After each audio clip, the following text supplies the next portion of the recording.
Congo, he's an African gray parrot, and these particular little birds, they are very well known for mimicking the sounds that they hear in their environment. Congo here, he's no different, guys. The sounds he hears, though, a little bit strange and unusual, because Congo does live next door to the office, backstage. So, he hears lots and lots of sounds all day long, guys. Things like our telephone. The sound of a landline backstage. We were running to answer the phone that never rang all day long. But that's a really, really old phone. It's modern times now. And Congo here, he's just like us. He carries around his very own self. There's no volume control on Congo's cell phone. Sorry guys, that one tends to be a little loud. He also have a water cooler backstage that he does live right next to, and all day long. It blows lots of bubbles. Little bubbles. Congo, they're having a good time out there today, little man, but you know what? We do have to take a moment and get serious for a minute. Is that okay? Okay. Alright. Very important, we always double check. We have to make sure he's ready to move on. I don't know, he doesn't sound like he's too serious about that though, guys. I think we better check again. Congo, really? Okay. Much better. Now I know he's serious about things. We can keep on going. We do want to talk about something that is really important to us here at the park. Conservation is a huge part of what we do here. And, well, Congo here, he knows all you guys when it comes to conservation. You've all really taken charge.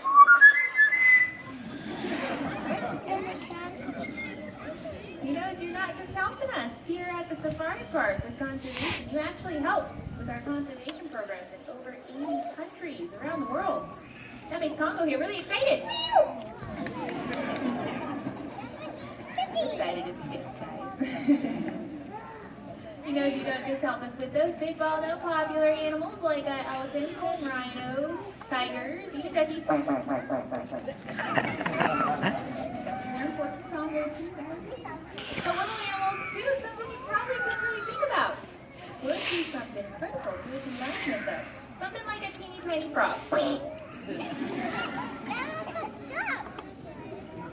Apparently it's a squish frog. Don't really know what that one was. But Congo's never met a frog, so we're going to let him have that one. I'm going to keep right on going.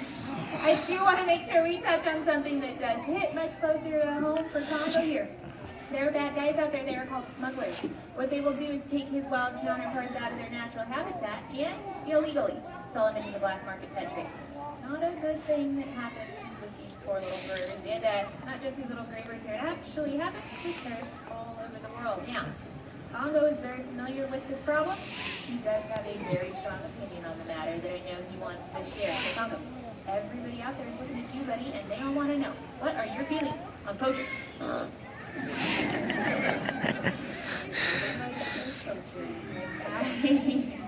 You know what, Congo? They think you're funny. Yeah,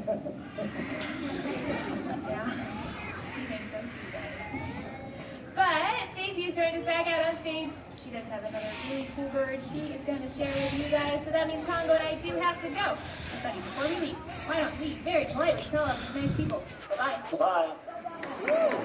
Bye, everybody. Have a great day. So cute. Goodbye, right? Boy. Okay, so anyway, they make a cute couple. I think we ought to share with you, though, our final bird for the show.